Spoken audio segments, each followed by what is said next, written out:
Bakit hindi ka nagsabi na uuwi ka? Ginulot mo kaming lahat dito. Nak, kinakausap kita. Ano nangyari sa'yo? Bakit bigla kang umuwi? Talagang sinupresa mo kami, ha? Tara na. Tulungan na kita dyan sa maleta mo. Tara, dali. Pumasok ka dito sa bahay natin. Ito, oh. Ito yung pinatayo mo, anak. Salamat, ha. Salamat sa tulong mo, anak. Tara, pasok tayo. Ito yung binigay mo sa amin. Mika, anak. Ma, ano ba tinatayo-tayo mo dyan? Bakit hindi mo na lang ko tulungan paghandaan ng pagkain yung kuya mo?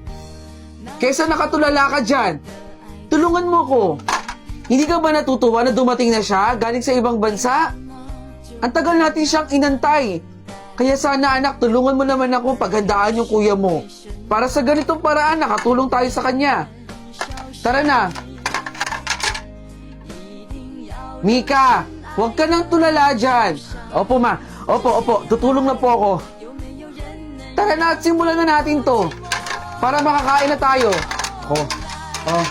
Ito na yung plato, anak ko. Tutulog na ako. Mika, anak, pwede bang pakihatid to sa kuya mo? Ha? Yung paborito niyang pantulog, oh. Si kuya na naman. Nung mga bata kayo, ito yung hilig suotin ng kuya mo. At mukhang kasya naman sa kanya to, eh. Ang ganda, diba? Masarap kasing gamitin to pag natutulog. Komportable. Kaya siguro na gusto mo dito ng kuya mo, eh. Ibigay mo sa kanya to, ha? Sabihin mo, pantulog niya to. Oh, ibibigay ko talaga yan kay kuya? Ako talaga, ma? Mika! Akin na po. Oh! Kahit kailan ka talaga, Mika, ha? Kumain ka naman. Hindi ko alam bakit tulala ka. Sige na, ibigay mo na yun sa kuya mo. Matulog na rin tayo. Kuya lagi? Si kuya? Kuya? Kuya! Terry! Bumangon ka na dyan. Anong oras na, oh? Kakain pa tayo dito. Kuya! Asan siya? Mika, nakita mo ba yung kuya mo? Ma, hindi ka naman ba nakainom ng gamot mo? Anong gamot? Anong gamot sinasabi mo, ha? Hindi kita maintindihan, Mika. Ma, ilang taon na pong patay si kuya. Nadamay siya dun sa gera. Doon sa bansa kung saan siya nagtatrabaho. Anong sinasabi mong wala na yung kuya mo? Simula ngayon, ma, ako na ang maghahawak ng gamot mo. Kailangan na mi-maintain mo ang pag-inom ng gamot mo. Kumain na tayo dito. Iinom ka pa ng gamot mo. Hello, ma. Gusto ko na pong makauwi dyan. Nagkakagulo po dito sa bansa kung saan ako nagtatrabaho. Ma! Ma! Ma! Ma, anong oras na po? Alas 6 na, anak. 6 a.m.? 6 a.m.? Oo. Naku po, 6 a.m. 6:30 a.m. yung alis ng bus, ma. Iiwanan na nila ako. Anong bus? Ma, bakit di mo naman ako ginising? Bakit? May sinabi ka ba? Di ba sinabi ko po sa inyo na may alis po kami? Ha? Ngayon ba yun? Mama naman eh. Teka, anong gagawin ko? Teka, asan ba yung gamit ko? Maligo ka na! Bilisan mo kumilos! Di naman ako maliligo. Ayusin ko muna yung gamit ko. Ditik ka, bata ka talaga. Hello? Nasa ka na ba? Paalis na ako. 3 minutes na lang daw, aalis na kami dito. Ha? Ano bang plate number ng bus ninyo? ABC 123. Yan ang plate number. ABC 123. Copy. Kapag hindi ko kayo naubutan, mag-text lang kayo sa akin kung nakaalis na kayo. Magko-commute na lang ako. Mag-ingat ka, ha? Okay, bye. Ma, aalis na po ako. Anong oras na? Nakaalis na sila. Magko-commute na lang siguro ako. Ay, Manong! Hoy! Pasakay po ako! Sige, pasok!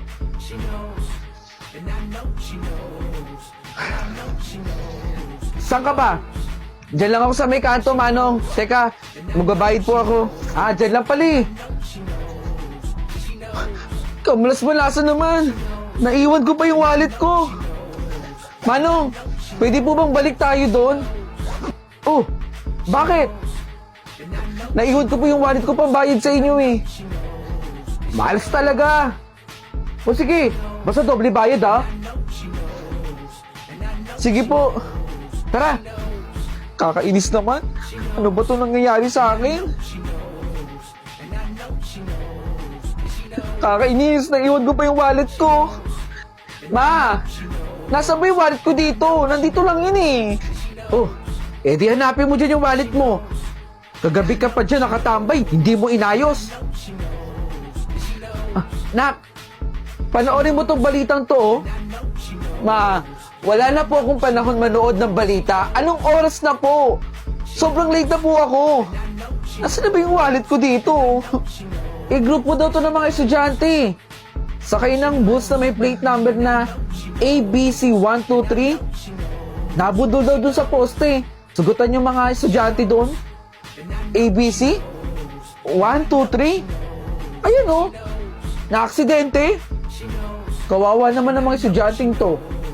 Ay, ikaw mag-iingat ka ha. Uy! Ma'am! Ay! Sorry sir! Matuto po tayong kumatok sa pintuan ha. Hindi ko po sinasadya. Maglilinis lang po sana ako eh. Paano po kung sa ibang guest po ninyo mangyari to? Tapos hindi nyo po alam kung anong ginagawa nila. Oh, basta ma'am, matuto po tayong kumatok ha. Pasensya na din po. Lumabas na kasi ako saglit eh. Nakalimutan ko pong ilak. Pasensya na po talaga. Wala po yun. Sige ma'am, palinis na po dito. Yung CR po pala ma'am, medyo barado yung CR eh. Salamat po. Ayusin ko po yung CR ninyo. Pasensya na po ah. Wala yun ma'am. Oh, late na ako. Ma'am, pasensya na po ah. Bukas naman yung pinto doon, tsaka medyo madumi lang yung higaan. Pakilinis na lang po. Anong oras na rin po kasi? Nagmamadali na po ako para sa trabaho. Alam niyo naman, may buhay pamilya. Sige sir, ako na pong bahala dun sa kwarto ninyo. Salamat mama, ako na bahala sa'yo. Paayos na lang po dun. Anak ka ni sir? Uy, alam mo ba, napakaswerte mo dun sa tatay mo. Yung tatay mo kasi sobrang bait eh. Kapag tumanda ang tatay mo, alagaan mo ha. Napakabuti ng puso ng tatay mo. O siya, sige. Maglilinis na ako dito ha. Pakisabi sa tatay mo mamaya, salamat ha. Ay, grabe ang pagod sa office. Hi sir. Alam niyo sir, ipahinga niyo na po yan. Nalinis niyo po ba yung kwarto ko doon? Opo naman sir, 100%. Pasensya na po ah, sobrang dumi doon. Tsaka salamat na rin po. Naku sir, wala pong problema. Dahil trabaho po namin yun. Napakaswerte ng anak ninyo sa inyo. Yung anak ko po, sobrang bait po nun. Maasahan sa lahat ng bagay yun. At saka, masunurin. Kaya nga lagi may reward sa akin yun eh. Ay ma'am, sa'yo na lang oh. May extra drinks pa ako dito. Sir, nag-abala ka pa. Bilang pasasalamat ko po sa paglinis nyo sa kwarto ko kanina. Salamat sir. Baka bukas umuwi na rin. Sige na po, magpahinga na po kayo sir. Sige po, magpapahinga na po ako. Grabe ang pagod. Uy sir, uwi na po kayo? Opo ma'am, uwi na po ako pagkatapos ng 3 araw na pag-stay ko dito sa hotel. Ang bilis naman po. Kaya lang naman po ako nag-stay dito dahil dinestino po ako dito. Teka sir, nasa po yung anak ninyo? Yung, saglit po, kasama po ninyo. Tumatawag yung anak ko. Oo, pauwi na si daddy. May mga pasalubong ako sa'yo. Hintayin mo ako dyan, ha? Okay, sige, bye! Sir, baka naiwan niyo po yung anak ninyo sa kwarto ninyo. Ma'am, baka kulang ka lang sa pagkain. Kain ka na, ma'am, ng lunch mo. Alis ako, mama. Salamat po. Ryan, wag na wag kang lilingon sa likod mo. Bakit?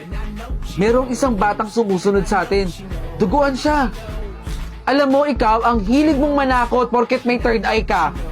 Tila ba gustong manghingi ng tulong? Eh, yun naman pala eh. Bakit hindi mo tulungan? Eh, ikaw yung may third eye. Ikaw yung nakakakita sa kanila. Eh, ayoko siyang tulungan eh. Ayoko siyang tignan. Nakakatakot kaya. Hindi na ako titigilan yan kapag kinausap ko siya. Alam mo, grabe ka. Dapat tulungan mo sila eh. Sabihin mo na kung anong gusto mong sabihin, Ryan. Pero hindi ko siya tutulungan. Lalong-lalo nang ayoko siyang tignan. Tara na nga. Bilisan na natin maglakad. Magre-review pa tayo eh. Sige na nga, tara na. Exam na bukas. Bilis! Hoy, Ryan! Tara na! Baka malate pa tayo dun eh. Saglit lang. Last na to. Wow! Sagad kung sagad mag-review, Ryan, ha? Baka naman maging top notcher ka niyan. Sa bagay, meron ka nga katabi dyan ngayon, oh. Feeling ko siya magsasabi sa'yo ng mga sagot, eh. Alam mo ikaw, ang hilig mo magbiro. Di ako nagbibiro. Meron ka nga katabi. Nakikita ko. Tigilan mo nga ako sa kagaganyan mo. Ito lapis. Pinabasbasan ko na din to. Dumaan kami dun sa may simbahan, eh. Sana talaga pala rin din ako, no? Makapasa sana ako. Siyempre, ikaw din. Tara na, Ryan! Malilate pa tayo nito eh. Saglit lang. Malapit naman ako dito eh. Antayin kita dito ha. Nakakapagod yung exam, no, Ryan? Oo nga eh. Nakakapagod. Ryan De La Cruz. Top notcher. Magbilang anghel ka sana, Nicole. Tsaka alam mo kanina, takot na takot ako sa classroom namin. Merong batang duguan doon. Nakikita ng third eye ko. Katabi ng teacher. Kaya nga hindi ako makatingin sa teacher namin kanina eh. Feeling ko kasi susundan ako ng batang yun eh. Kaya ayoko na talaga magka-third eye eh. Teka, yung wallet ko. Anong wallet? Yung wallet ko, naiwan ko dun sa bus. Naiwan mo sa bus? Umalis na yung bus eh. Hahabulin ko. Saglit, yung bus! Ryan! Yung boss! Ryan! Ryan! Yes! Pasado ko, Ryan! Pasado ko! Salamat! Pasado ko! Teka, hanapin natin yung pangalan mo. Sige. Ryan! Top notcher ka! Congratulations! Top notcher ako? Ang galing-galing mo! Uy! Tara, teka! Samahan mo ako sa bahay. Sa inyo? Sabihin natin ito kila mama. Tara! Bilis! Ryan! Bakit naman ang liwa-liwanag dito? Tsaka ang dami nagsusugal dito, oh. Asa ba si mama? Ang dami kasing tao dito, eh. Nicole, bakit ba ang liwanag dito? Ryan, di ba sinabi ko naman sa'yo na may third eye ako? Oo, may third eye ka nga. Hindi ka nakaligtas kahapon sa aksidente. Silipin mo.